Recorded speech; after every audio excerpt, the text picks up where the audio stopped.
I've noticed that as we get further into our careers and pick up more responsibility, time is the first thing that disappears. It's not that we stop caring about our training, it's that the 1 hour block of free time simply stops existing. I've spent a lot of time digging through training resources online, and honestly, most of it is great, but it feels like it's built for people who don't have a full-time job or a life to balance. I found myself trying to force my training into these rigid hour-long sessions, and all it did was make me feel like I was failing every time that work got in the way. I had to stop and look at the reality of the situation. If I couldn't change my schedule, I had to change how I was training. I started experimenting with different way of doing things, and it wasn't about doing more. It was about spreading the effort out. It's a method called greasing the groove, and it's shifted my whole perspective on how we can actually make progress when the day is already packed. So in today's video, we're going to be talking about grease the groove and mastering skills without forcing your workout.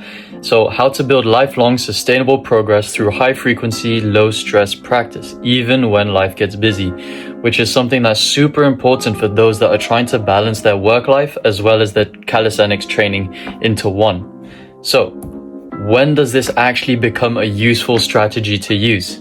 Because when you're trying to balance life with work, your schedule sometimes won't actually allow you to have a full session. So instead of trying to force this, what I call the perfect hour, into your day and then rushing through your workout and trying to push at a maximum intensity because of this no pain, no gain mentality, you just end up increasing your risk of injury as well as burnouts. So then at the end of the day, when this happens again, you tend to just skip the workout because you use the excuse of not having enough time, which in calisthenics is something that we need to try and avoid. When you feel like you can work out, then it's better to actually expose your body to the movement patterns and skills that you're trying to work towards, because the more you do that, the better the progress because of neural adaptation. So instead of skipping, you want to, instead of have this block of time which you don't have and doesn't exist, you now want to spread out your sets throughout the day. So this is again called grease the groove.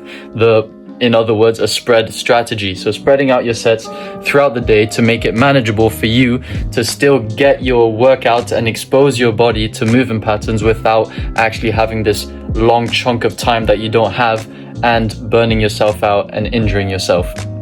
So the principal idea is to just increase your frequency, just to have high frequency, keep movement exposure consistent even on chaotic days.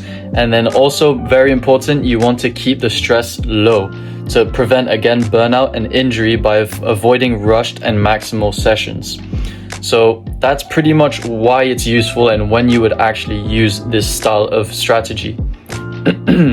And the core principle, so neural versus physical adaptation, because we all know that calisthenics is not just a physical sport. It's not like the gym where you can go in, you can rep out a couple sets, train heavy, do this like pretty much every day and then expect results. It's very, very different. Calisthenics doesn't work like that. It also has the whole neural side of it. So it demands high frequency exposure to specific movement patterns because your body builds neural pathways with every single rep and every single exposure you give it to. So the more exposure, the faster the adaptation. But this is where you need to be careful, because if you expose yourself under too much stressful and high intensity movement patterns, and that's where you cause the burnout. So it's a whole balance of having efficient as well as low stress exposure, whilst also having more frequent training so that you can combine the best of both worlds to be able to see the best results.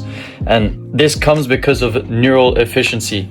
So your nervous system learns the movement pattern, making it smoother and more automatic over time. So this is something that you want to keep doing over time with a high frequency, which is why you want to avoid skipping days and days, because you will have those busy days when you're working a professional job. And to keep skipping those days, it actually adds up quite a lot. And instead of missing out on all the gains that you can put on the table, if we can say, you want to be able to use a methodology such as grease the groove to be able to maximize your progress if calisthenics is something you truly have a passion for.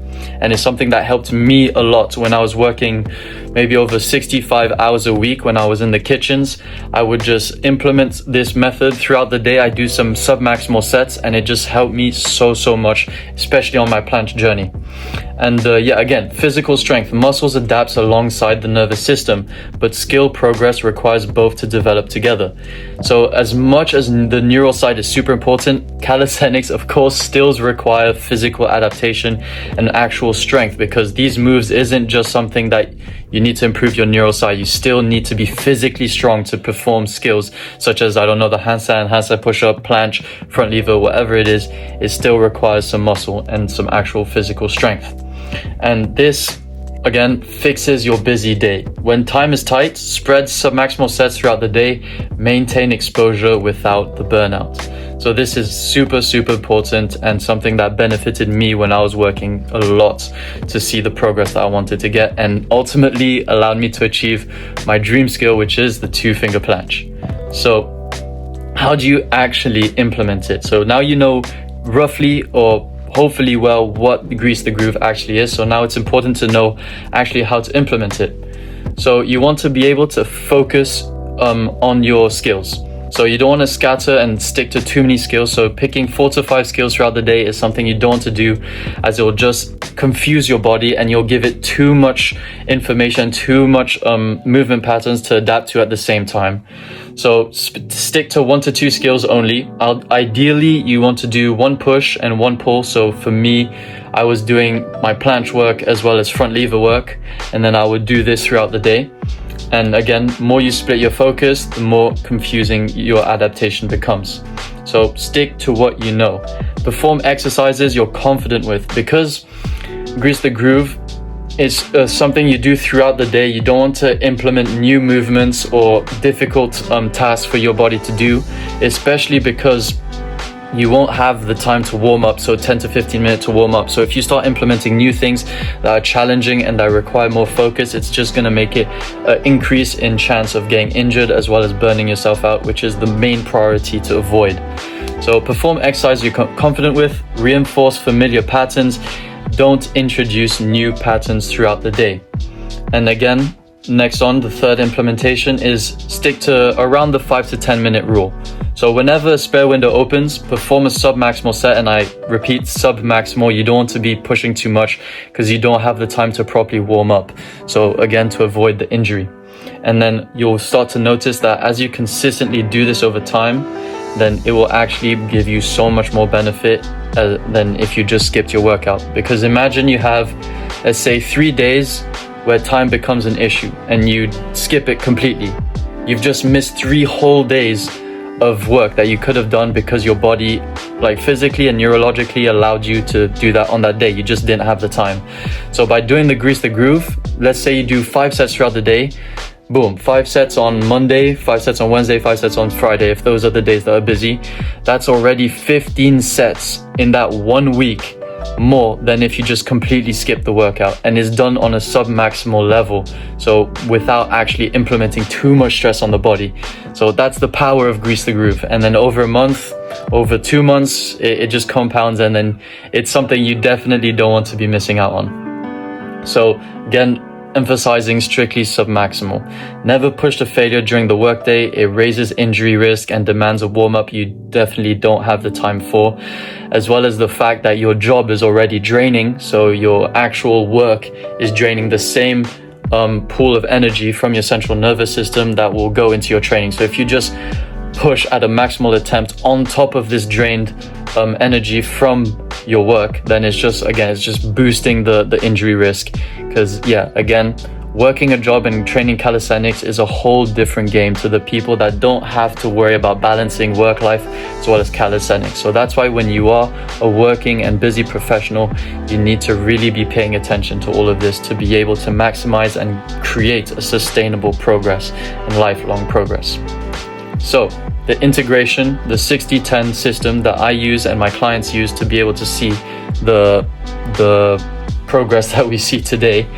So you have the 60%, so I call them the priming days. So you can use Grease the Grooves on this day because you're, again, training submaximally. So if you implement a couple sets around your main session, this is perfect.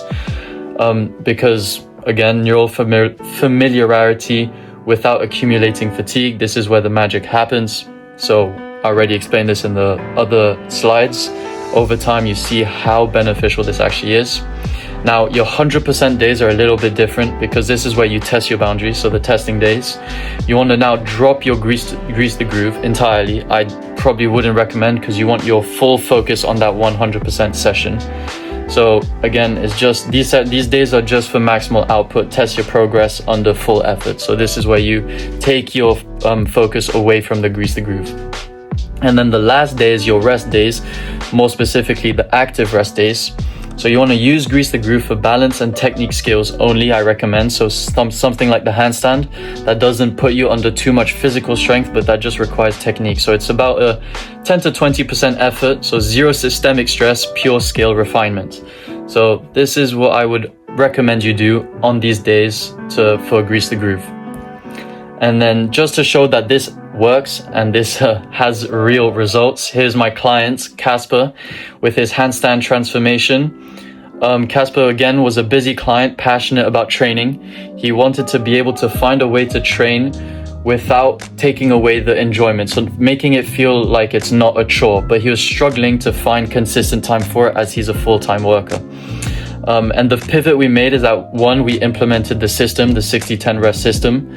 And on busy days, he switched to the grease the groove, as I explained, so that he's able to increase his handstand attempts scattered throughout the day.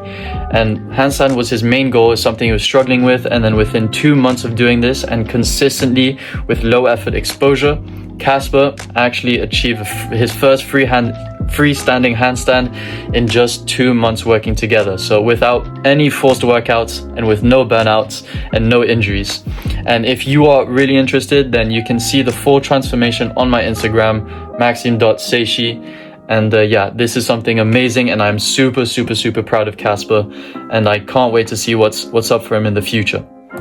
Now, here's a bit of the science as well, because it's good for me to say this, but it's also interesting to know the research that actually backs all of this information up. So why high frequency actually works. And it's not a shortcut, it's just another method, another approach. And neuroscience applied to training, 3 key principles explain why it actually works. So I'm not going to bore you guys going through all the details of each of the studies. So if you want, you can pause the video, go through the 3 different studies that I've compiled for this video. So to go over the submaximal training, why it works, focused practice builds better circuitry again, and then recovery is where adaptation actually happens. So feel free again to pause the video, have a read through. If you're really that interested, then you can search these up and then come back to the video. But in the meantime, we're going to move on and talk about an actual action plan for you to take in the next 24 hours. So these are the 4 steps that I would recommend you focus on in the next 24 hours to be able to start implementing this grease the groove. Because as much as it's good to know, you need to know how to use it. And this is the most efficient steps that I found then that I use, as well as for my clients to be able to implement this into their routine. So first one is audit your schedule. So you need to identify the days where you don't have time or where you feel like you won't have the time to have a full workout in the week. And this is where you want to plan these days for a grease the groove approach in advance, so you know exactly what to do. And there's a very good saying that my chef told me back when I was working in the kitchen in London, is when you fail to prepare, you're preparing to fail. So this is exactly when you eliminate this. So you want to plan ahead by looking through your schedule. And then again, going over, pick your skills. Stay focused on 1 to 2. Please, please, please don't scatter it over too many at once. It's just a bit too much, especially on top of working a job for your body and your central nervous system, as well as physical body can take all at once. So just stick to 1 to 2 skills, know exactly what you're doing and exactly what you need to work on each and every single day. And then thirdly, know your progressions and know the intensity. So use movements that are suited to your level, so you're not guessing what to do. So you know exactly what exercise you need to do, you know exactly what progressions you need to do, so that you're not going in blindly, so that you accidentally go too far above the intensity and then you end up injuring yourself.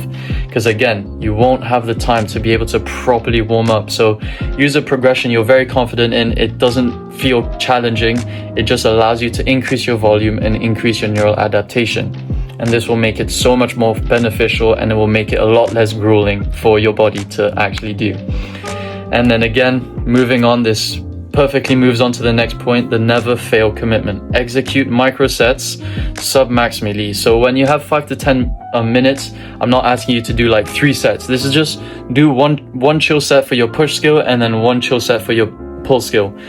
Don't overcomplicate it. Just do this throughout the day and you'll see that it will just build over time instead of trying to force it and force it and force it. And it's a lot better for you mentally and less actual stressful to actually do throughout the day.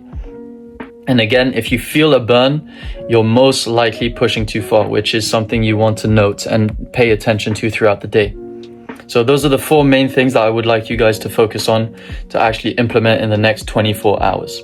So yeah. And then if you are interested, of course, I am a coach. I have a couple clients and then all their transformations are on my Instagram. So if you're interested to see that, then please go check that out. And again, if I had to summarize one sentence to be able to help you guys and understand the philosophy that I use, is that you need to stop fighting your schedule. So stop trying to force your training into your lifestyle and actually adapt your training around your lifestyle. So this is something that I really highly encourage you guys implement, especially for the busy professionals. And if you are interested and if this does actually resonate with you, then you can reach out to me and DM me the word change on Instagram so we can talk about getting you on a personalized approach and to build that sustainable progress with 0 burnouts. So that would be a real pleasure for me to be able to help you on your calisthenics journey. And of course, you'll have a custom system built around your schedule, your goals, your current level. And again, most importantly, there will be no cookie cutter plans. Everyone has a different situation. Everyone has a different lifestyle. So I'll take everything into account. And yeah, you'll have direct guidance, accountability, which is one of the biggest things. And of course, we'll be tracking your progress every single step of the way. So we know that you can actually, you know exactly what you're doing, where you're going. You can train with confidence as well as clarity. But moving on from that, just to get that out the way, progress doesn't require perfection. Don't try and overcomplicate everything.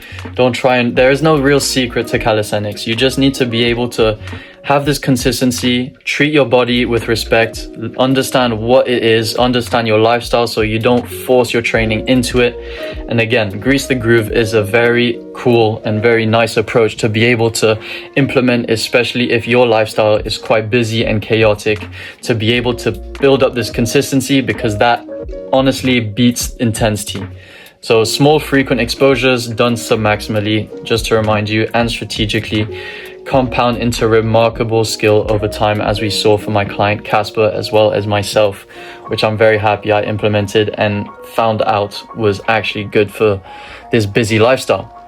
And again, neural first, skill is built in the nervous system, not just your muscles. This is something is very important for you to get around. And you need to understand that sometimes just spreading it out, grease the groove, 5 minutes here, 10 minutes there, it all counts. It all builds over time. It might seem like a little on the day, but when you zoom out, you'll realize how much more work you're doing in a manner that your body can actually take with your current lifestyle. So again, stay submaximal. Leave reps in the tank. Recovery is all part of the protocol. And if there are days where you're really tired, you feel like, okay, I just need to rest, really listen to your body. You don't always have to do grease the groove. Sometimes it's always good to just take a chill, take a rest. Sometimes for me, I take 2 days of rest because my body just underwent such a stressful workout where I was pushing 100%. And then I just need to relax. And that's all part of the process. When you put your body under stress, the rest of that stress is actually where the adaptation and your muscle building actually happens. So that don't skip rest. It's a lot more important than you think. So yeah, that was the last slide. That's the presentation about Grease the Groove and how I think it's super beneficial, especially if you have a lifestyle that's quite busy. And I really hope you're able to take some value out of this. I've also got a couple other videos on how to train calisthenics in general as a busy professional, even if you're not, and a whole guide of how I use my 60-10 rest method. So feel free to go check those out if you are interested. But in the meantime, if you have any questions, any comments, again, just leave it in the comment section below. If you want to work with me one-on-one and allow me to guide you as your one-to-one coach, DM me on Instagram, the word change, or you can apply directly in the link in the caption below. But other than that, thank you so much. All your support means the absolute world to me, and I'll see you in the next video.